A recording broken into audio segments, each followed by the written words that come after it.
permettetemi di fare alcune considerazioni. Le considerazioni sono queste. Stiamo in un qualche modo tutti quanti verificando che stiamo vivendo un paradosso incredibile, perché se andiamo a considerare la questione dell'indipendenza e ci abbiamo una balanza e mettiamo da una parte come che starissimo con la piena indipendenza del Veneto e dall'altra la condizione che subimo come sudditi dello Stato cleptomane italiano, a balanza sarà balta. Allora, tutti noi altri conosciamo quelle grandi cifre macroscopiche, macroeconomiche del furto conclamato da parte dello Stato italiano e dei politici italiani. Quello che è impressionante è l'entità di questo furto a livello personale, individuale per tutti noi altri. C'è qualcosa che non trova giustificazione. Un impiegato, un operaio, un lavoratore che ancora ciappa 1200 euro al mese sotto lo Stato italiano, con l'indipendenza, senza nessuna fantasia, senza nessuna bacchetta magica, veniria a prendere 1700 euro al mese, 500 euro in più netti in busta paga ogni mese, solo trattenendo quello che oggi ne viene rubato. 500 euro al mese! Non vi pare una follia? Ah, ecco. Allora, non solo al datore del lavoro che è un po' che paga 2700 euro al mese come costo aziendale, creando quel paradosso per cui questo lavoratore a parità di qualifica diventa il meno pagato d'Europa rispetto ai suoi colleghi lavoratori europei e quello che ne costa di più in Europa al suo datore del lavoro rispetto agli altri datori di lavoro europei, beh, capì ben che questo datore di lavoro si troveria a pagare 2200 euro al mese invece che 2700 euro al mese, e questo non trova spiegazione logica del perché siamo ancora sudditi dello Stato italiano di fronte a una così macroscopica come dire, sbilanciamento della situazione. Non solo, andiamo a vedere la questione fiscale, ma tutti vi tira fuori adesso imita anche i grandi leader dei grandi partiti che fa i grandi cambiamenti politici, imita anche nella proposta di fiscalità. Allora la diciamo in un altro modo: con l'indipendenza al massimo si pagaria un quarto rispetto alle tasse che si paga adesso, 1 di fronte a 4. A balanza se la balta ancora una volta. Ma uno dice: no, vabbè, però cosa avuto? Te paghi manco tasse, te dà anche de manco. No, con l'indipendenza, numeri, a livello individuale, andiamo anche a cambiare lo stato dei servizi ai cittadini. Noi altri sappiamo bene che proprio la situazione dei servizi ai cittadini è quella che manifesta il degrado più eclatante in cui versa lo Stato italiano, che è palpabile a vista d'occhio, un degrado spaventoso. Beh, con l'indipendenza gli investimenti in servizi ai cittadini ogni anno rispetto adesso aumenteria da un minimo del 10 fino a un 30% a seconda dei comparti. Servizi ai cittadini vuol dire strade, vuol dire scuole, vuol dire istruzione, vuol dire assistenza, vuol dire sanità, vuol dire assistenza socio-assistenziale domiciliare, tutte quelle cose che in un qualche modo come cittadini, come famiglie, come veneti oggi vediamo essere degradati ad uno stadio che ne pone anche problemi di dignità. Allora non si spiega, non ha senso, neanche un pazzo non fa delle scelte come quelle che si sta fatte fin adesso, nemmeno un folle di fronte a questo squilibrio sceglie di farsi del male. È una scelta masochistica quella di dare fiducia, continuare a dare fiducia allo Stato italiano. Non ha senso quella famosa luce, no? In fondo al tunnel, che il treno che viene avanti e che smalterà anche l'infausto profeta che per l'ennesima volta l'ha vista confondendola come speranza. Beh, quella luce in fondo al tunnel c'è la disperazione dello Stato italiano, e in un qualche modo non spiega perché noi altri continuiamo come popolo ancora a dare fiducia ai politici italiani. In realtà qualche crepa si vede, per fortuna, e le elezioni del Parlamento Veneto lo dimostra, però ancora non si spiega. Allora vi dico il motivo vero, profondo della nostra schiavitù. Vi dico il vero motivo per cui noi altri ancora ci troviamo in questa situazione.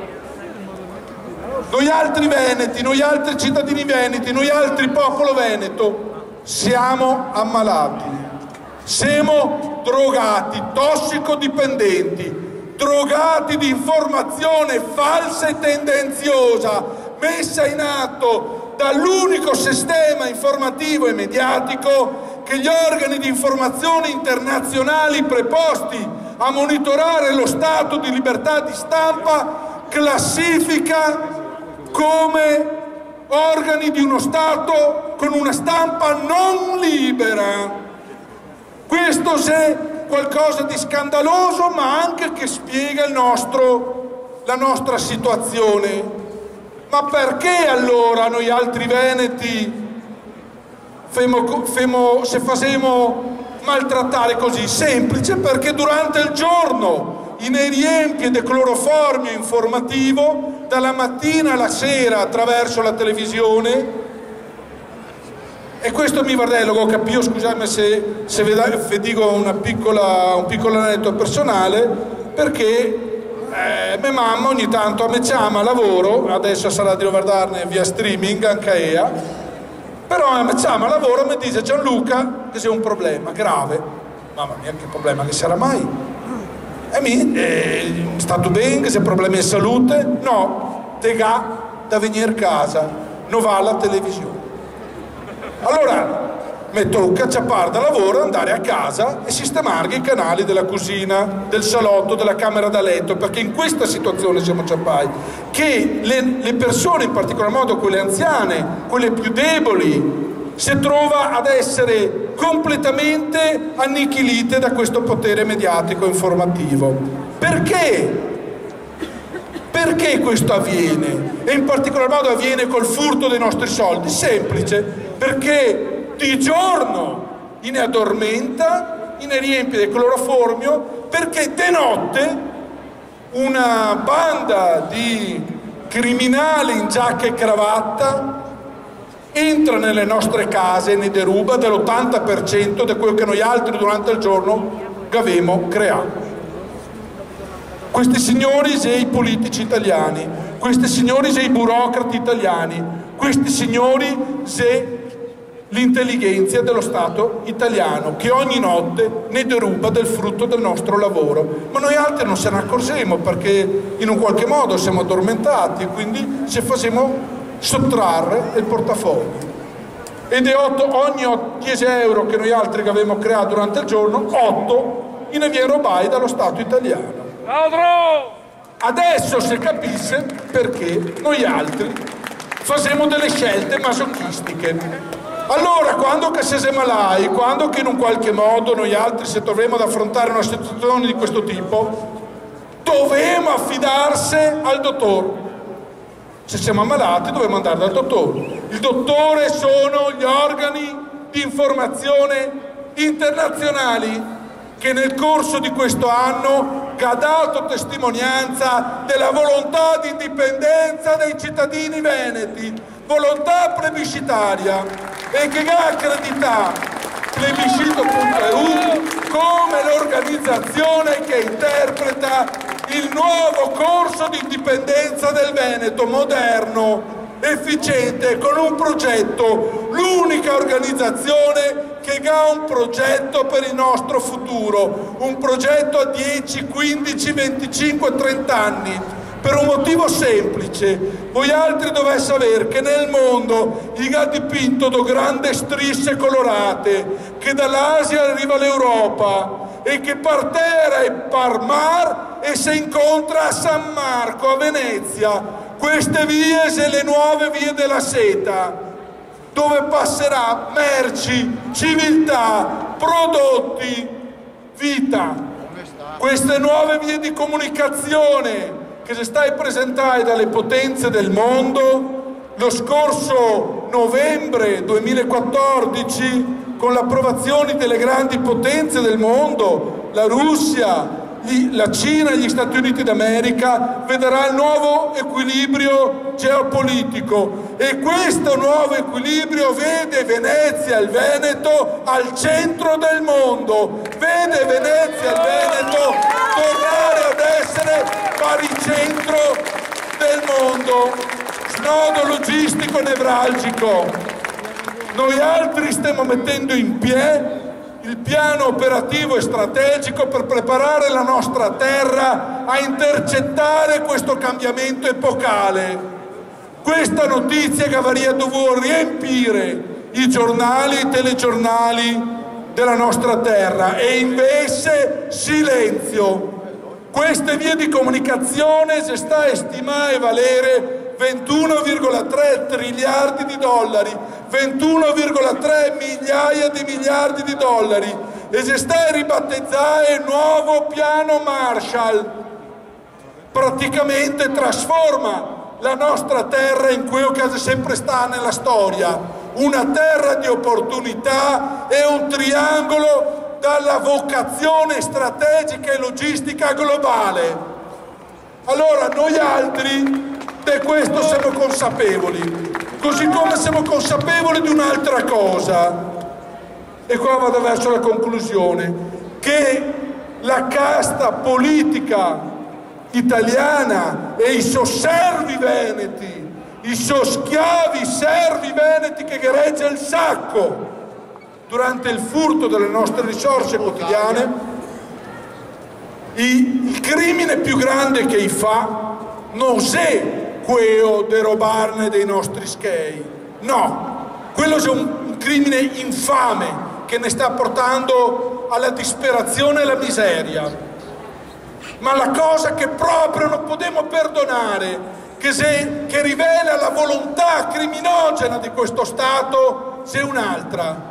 C'è quella che di notte, quando che siamo addormentati attraverso questo potere informativo maledetto, questi signori del male, questo impero, questo regno del male di nome Stato italiano, cerca in tutti i modi di soffocare i nostri sogni, di copare la nostra speranza e di sostituirla con l'incubo dello Stato italiano, l'incubo della disperazione. Questo spiega perché molti nostri concittadini si trovano in uno stato di prostrazione. Questo fa capire perché molti dicono: ah, cosa ha avuto che cambia? Magari mi non va a combattere, beh, ma sì, tanto siete tutti uguali, e li mette in una condizione praticamente di inerzia e di passività totale.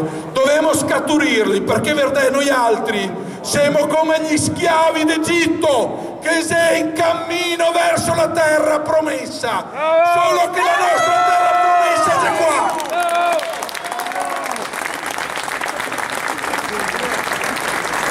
La nostra terra promessa è qua, dobbiamo solo liberarla dagli schiavisti italiani che ogni notte ne deruba del frutto del nostro lavoro e cerca di coparne la speranza. Non abbiamo bisogno dei profeti, abbiamo solo bisogno di una squadra preparata e di grande determinazione.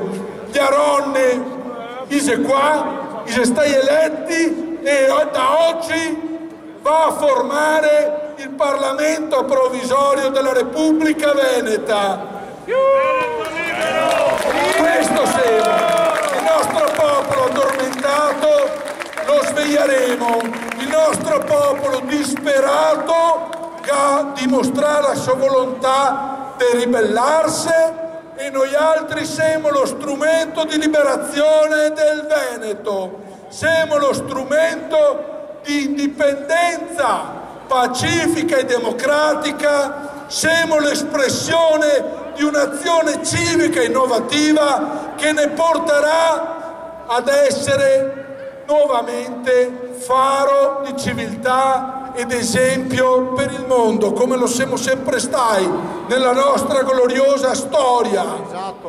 1100 anni di indipendenza della Serenissima Repubblica di Venezia, lo Stato che ha durato di più nella storia dell'uomo, e oggi qua in questa piazza, ancora una volta, un anno dopo la dichiarazione di indipendenza, un manipolo di coraggiosi patrioti si trova a rinnovare il giuramento di fedeltà alla Repubblica Veneta, si ritrova a festeggiare la nostra volontà di non cedere di fronte a uno Stato fallito. Siamo qua pronti e siamo qua consapevoli che l'indipendenza del Veneto si verificherà per un motivo semplice, perché oggi non conviene più solo che ai veneti.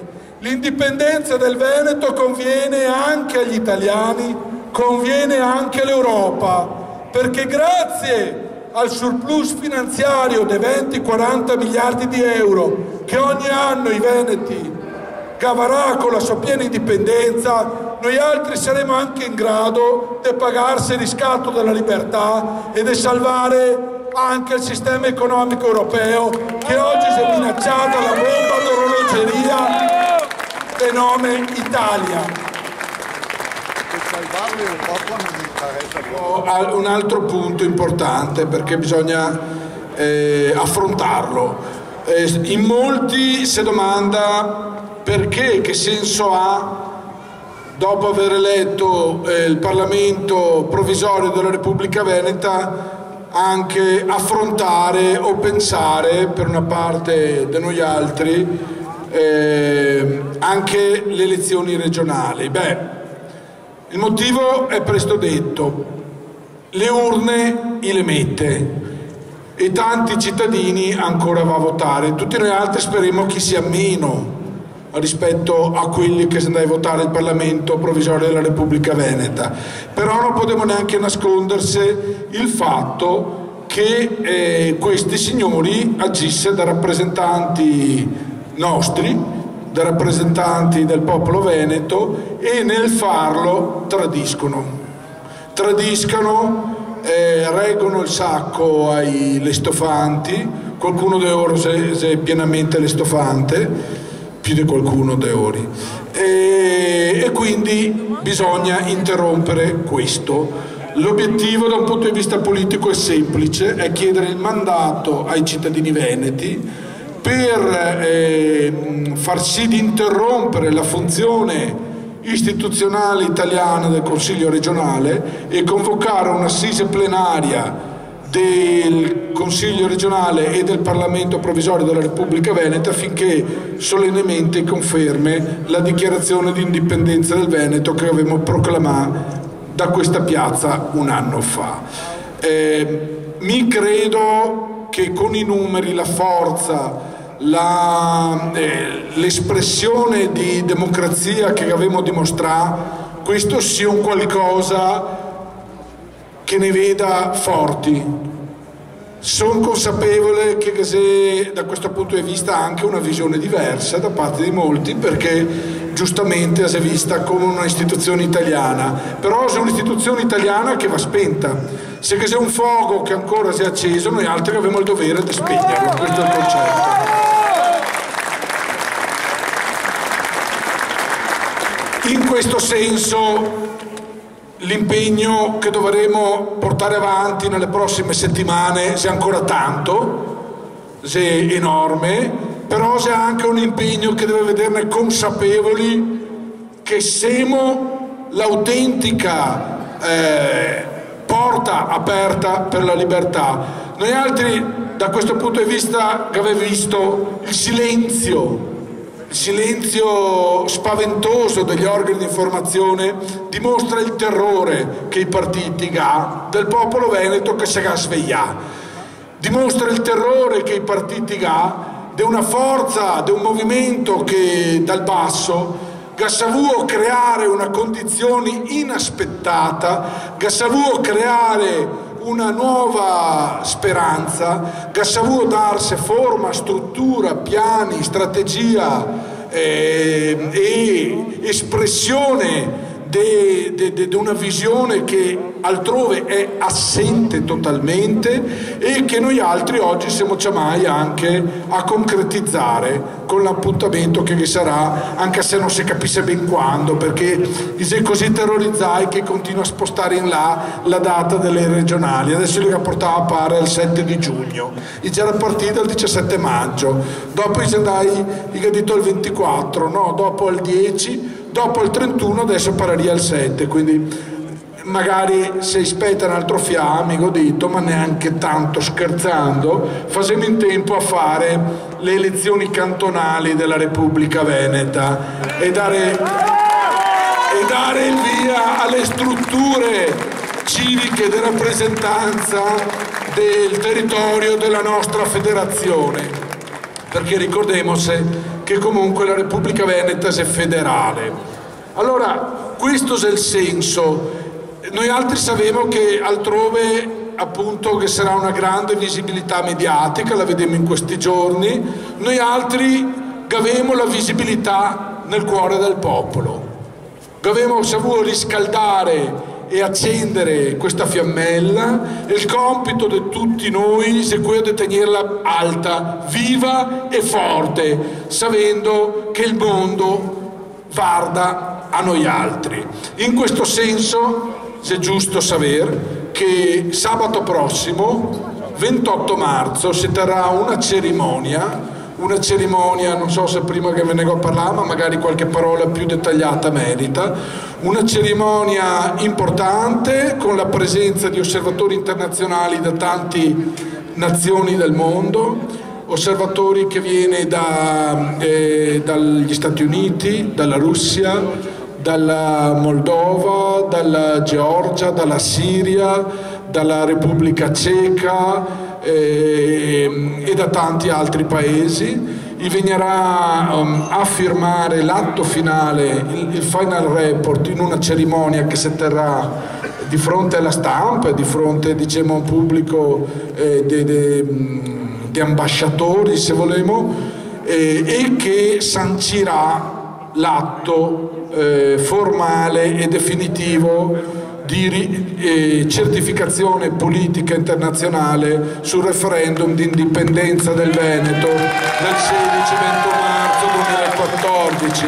Voi altri sapete che se tratta di una consultazione così innovativa, così forte, che ha richiesto in un qualche modo un lavoro anche più lungo in media rispetto a quel che è questo genere di procedure. Mediamente le tempistiche dell'OSCE siete 9 mesi, che abbiamo messo 3 mesi in più, però in questo tempo che c'è sta anche delle malattie da parte di chi presiedeva questa commissione gravi, e anche che c'è sta la necessità di procedere a una certificazione tecnica scientifica per un procedimento che non si era mai tenuto in questa forma, per cui dobbiamo essere orgogliosi di quello che abbiamo fatto, dobbiamo essere consapevoli di quello che abbiamo fatto e dobbiamo essere determinati a difenderlo di fronte a quelli che in un qualche modo avuto perché si assa attrarre dalle sirene dei cantori dell'Unità d'Italia, avuto perché in un qualche modo non ha abbastanza forza d'animo, abbastanza spirito, magari possa per qualche periodo perdersi. Noi altri sappiamo che tornerà tutti, perché quando che sarà la gran festa finale della nostra libertà, l'unica cosa è che probabilmente metteremo in vendita le bandiere di San Marco a 300 euro per quel che arriva all'ultimo minuto, ma che sarà tutti senza problemi. Liberi! Libertà! Libertà! Libertà!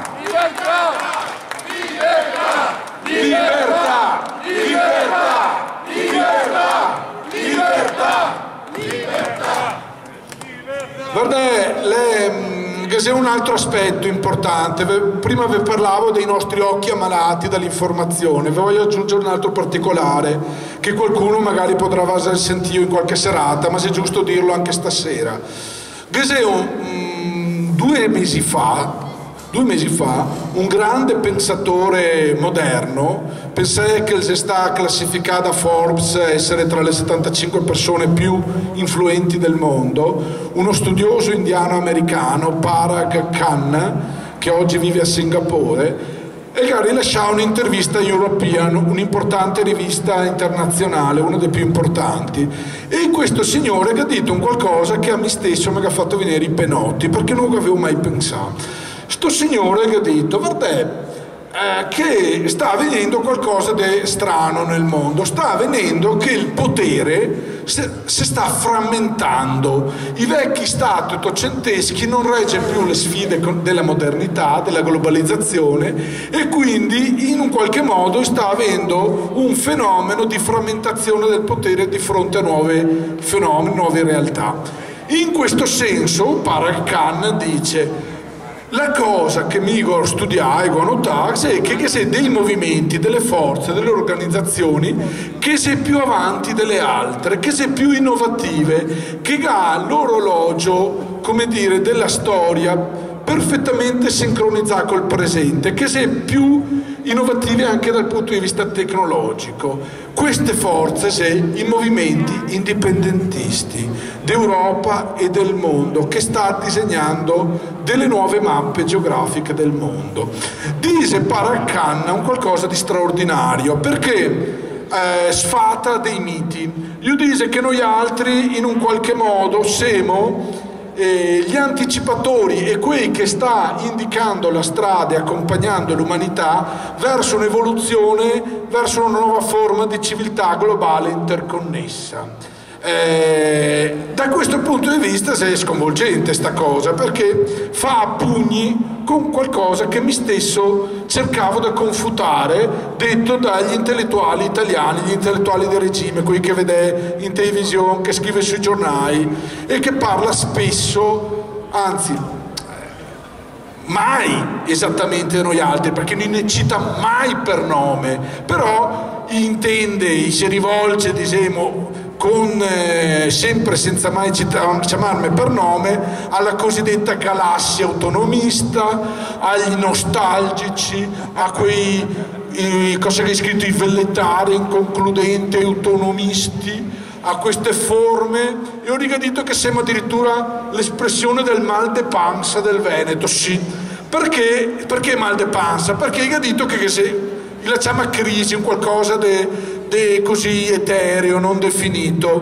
In realtà, se ne può chiamarla col suo nome, ne può chiamarla oppressione, furto fiscale, sociale, culturale di una casta di farabutti, delinquenti, parassiti e buoni da niente, che corrisponde ai nomi dei politici. Perché se la chiamasse, se avesse chiamarla crisi, un qualcosa che siccome a piova contro cui non topolgia parte, no? E la chiamasse così, oppressione fiscale di questi ladri farabutti in giacca e cravatta che ogni notte viene a derubarne dell'80% del frutto del nostro lavoro, probabilmente andarissimo torsi, no? E allora molti di quei nostri fradei che purtroppo ha fatto una scelta grave, estrema, e che mi qua voglio ricordare, perché un suicidio su 4 per ragioni economiche nello Stato italiano è stato fatto in Veneto. E perché sti nostri fratelli lo hanno fatto? Per questo motivo, perché la chiama crisi un'entità astratta, e questi nostri fratelli che continuano a fare quello che aveva fatto negli anni scorsi, magari anche con più impegno, e che negli anni scorsi che dava successo, benessere, come che diceva prima Francesca, quello che bene o male domandiamo, un fiade benessere, a libertà di poter lavorare in pace.